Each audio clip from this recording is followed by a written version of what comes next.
Welcome to your next video in the three-part training series.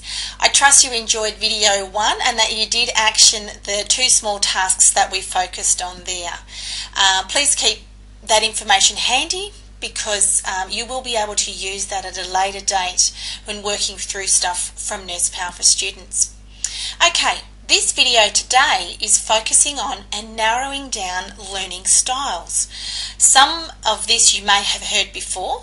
Others it could be new, but we will take a closer look on how important it is to understand your learning style so that you become very efficient in the way that you study using a style that is more your predominant style.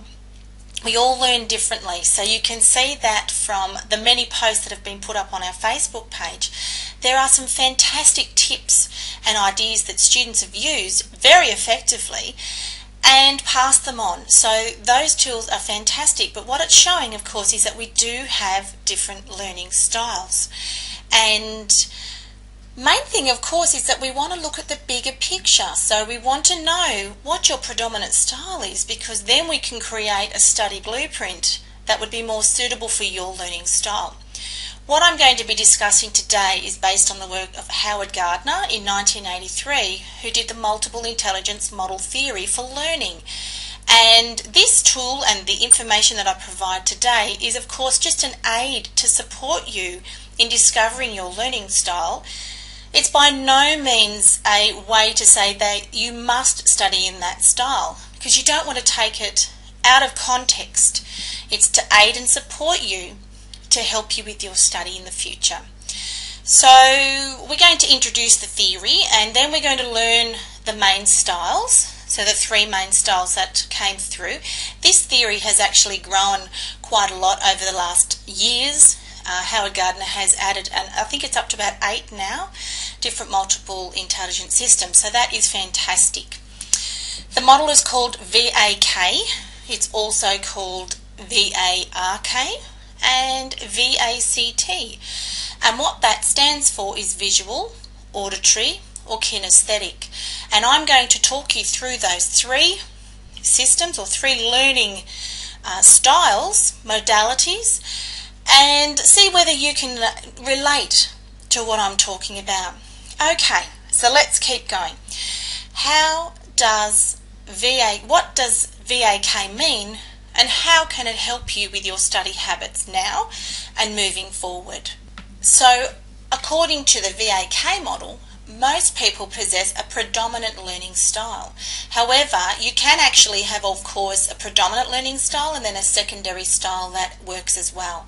The VAK learning style model provides a very quick and very easy reference point for which you can assess your preferred learning style, which of course means that as you study, as you review, you use the modality which suits your learning style. So to start with, V is for visual and involves obviously things that you can observe, includes pictures, diagrams, demonstrations, displays, handouts, films, presentations, things like that.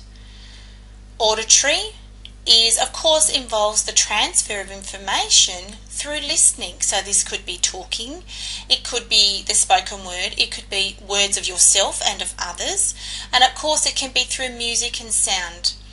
K stands for kinesthetic, and kinesthetic involves the physical experience. So it could be touching, feeling, holding, doing practical exercises, and I'm sure when you've been in the clinical lab you can relate to having that particular mode of learning. So kinesthetic actually comes from the Greek word kinesthesia, and kineo, Greek word is the kineo, and what that is, it's based on the meaning movement, and so of course it's relating to sensation. So kinesthetic involves body muscles and joints and movement, so it's actually involving the touch and the feel of your learning. So this relates to the touchy-feely kind of expression that I'm sure many of you are familiar with. So let's take a quick look at each and see how it may relate to you and your study style. The visual learner may use phrases such as show me, or let's have a look at that. and will be able to form a new task by reading instructions, by watching someone else do it first. And these people work well with a to-do list and follow directions and instructions well. The auditory learner uses phrases such as tell me or let's talk about it, and they're going to be able to perform a task by listening. And this person is someone who can learn the words of songs super easy and be able to get them back to you because they're very much in tune with your auditory system.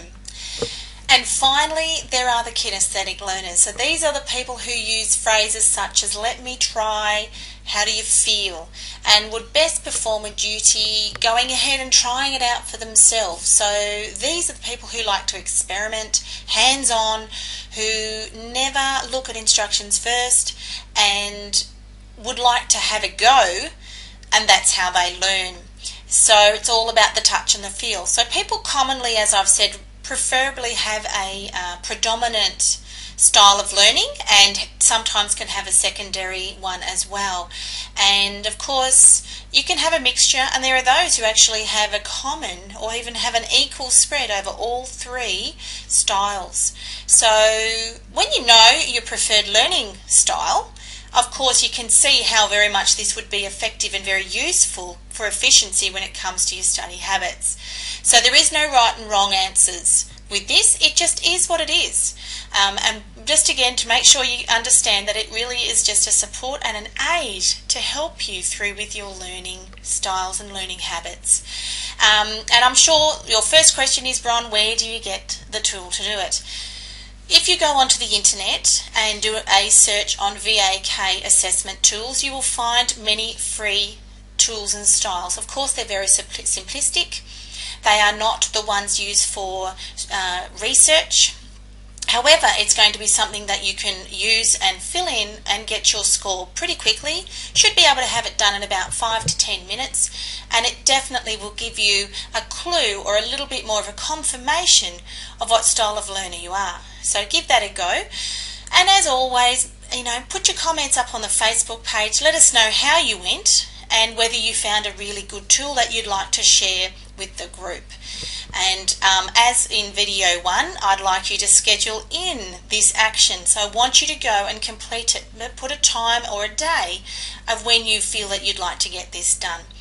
And also the webinar is coming up very shortly. Make sure you have scheduled that into your diary. It's going to be great to see you on the call, and making sure that you get on there in time to grab your seat.